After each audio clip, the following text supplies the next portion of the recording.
सर्वांना श्री स्वामी समर्थ, श्री गुरुदेव दत्त. स्वागत आहे आपलं माझ्या या चॅनलमध्ये. आजचा दिवस मला सुखाचा, समृद्धीचा जावो हीच मी स्वामी महाराजांच्या चरणी प्रार्थना करते. आज आहे महाशिवरात्री, रविवार 15 तारीख. तर आपण आज आपल्या घरातल्या पिंडीवरती किंवा मंदिरात जाऊन रुद्राभिषेक कसा करावा हे आज आपण पाहणार आहोत. ते रुद्राभिषेक म्हटलं की खूप प्रभावशाली सेवा आहे रुद्राभिषेकची.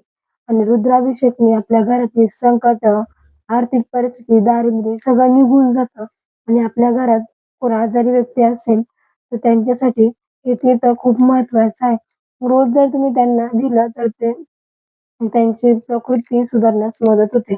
म्हणून हे तीर्थ आजारी व्यक्तींना आवर्जून आपल्या घरात द्या आणि खरंच रुद्राभिषेक आपल्या घरात करा. खूप प्रभावशाली सेवा आहे. आणि आज आहे महाशिवरात्री. तर आज आपल्याला आपल्या घरात रुद्राभिषेक करायचा आहे. प्रदोष काळात किंवा मध्यंतराच्या काळात. तर रुद्राभिषेक कसा करावा आणि कोणते मंत्र स्तोत्र घ्यावे हे आज आपण पाहणार आहोत. तर भाविकांनो, तुम्ही मंदिरात जाऊन जरी रुद्राभिषेक केला तरी पण चालेल किंवा मग आपल्या घरातल्या पिंडीवरती आपण रुद्राभिषेक करायचा आहे. तर रुद्राभिषेक करताना सर्वात प्रथम आपल्याला आपल्या मोठ्या वरिष्ठ लोकांचा आणि आपल्या आई वडिलांचा आशीर्वाद घ्यायचा आहे आणि त्यानंतर आपल्याला रुद्राभिषेकला सुरुवात करायची आहे. सर्वात प्रथम जर महिला ही सेवा करणार असेल तर महिलांनी आपल्या कपाळी हळदी कुंकू लावून घ्यायचे आणि जेंट्स लोक जर ही सेवा करणार असेल तर आपल्या कपाळी अष्टगंध आपल्याला लावायचा आहे. त्यानंतर आपल्याला संकल्प सोडवायचा आहे. संकल्प सोडवताना हातात पाणी घ्यायचं आहे. त्यानंतर पाहता अखंड अक्षदा असेल तर अक्षदा किंवा मग फुलं टाकून, हळदी कुंकू टाकून आपला संकल्प सांगायचा. ज्याला गोत्र माहिती त्याने गोत्र बोलायचं. नसेल गोत्र माहिती तर कश्यप हे गोत्र सर्वांनी बोलायचं आहे. आणि त्यानंतर आपल्याला गणपती बाप्पाची पूजा करायची आहे. संकल्प सोडून झाल्यानंतर गणपती बाप्पाची पूजा करताना गणपती बाप्पावरती अभिषेक घालायचा. त्यानंतर स्वच्छ कपड्याने गणपती बाप्पाची मूर्ती पुसून घ्यायची. त्यानंतर अष्टगंध, हळदी कुंकू, फुल वाहून गणपती बाप्पाची पूजा करायची आणि त्यानंतर आपल्याला रुद्राभिषेकला सुरुवात करायची आहे. तर सामानात सर्वात प्रथम पिंड घ्यायची. पहिलं आपल्याला पिंडीवरती पाणी घालून घ्यायचं आहे.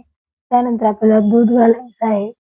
दूध झाल्यानंतर आपल्याला तूप, मध, साखर, पंचामृताने पिंडीला अभिषेक घालून घ्यायचा आहे. त्यानंतर परत जलाभिषेक घालायचा. त्यानंतर स्वच्छ मूर्ती पुसायची आणि परत ती सामानात ठेवायची आणि त्यानंतर आपला रुद्राभिषेक चालू करायचा.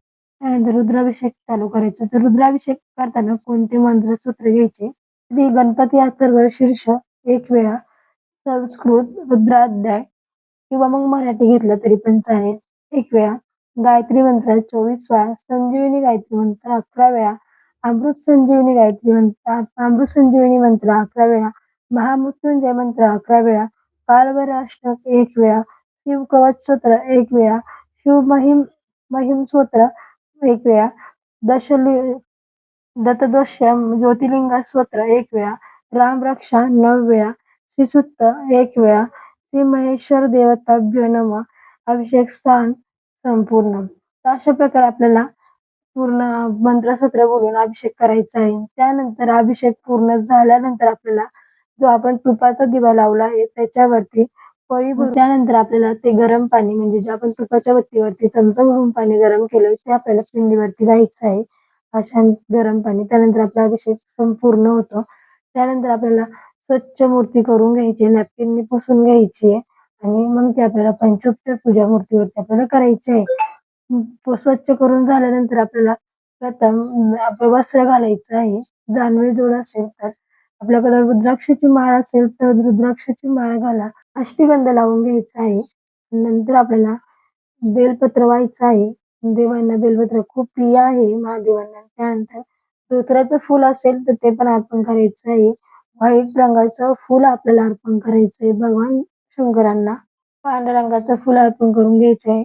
अशा प्रकारे आपल्याला ज्या वस्तू भगवान शंकरांना आवडतात त्या आपल्याला त्यांना अर्पण करायच्या आहेत आणि आपला अभिषेक त्यानंतर धूप दीप ओवाळून घ्यायचा आहे आणि आपली आरती करायची आहे महादेवांची.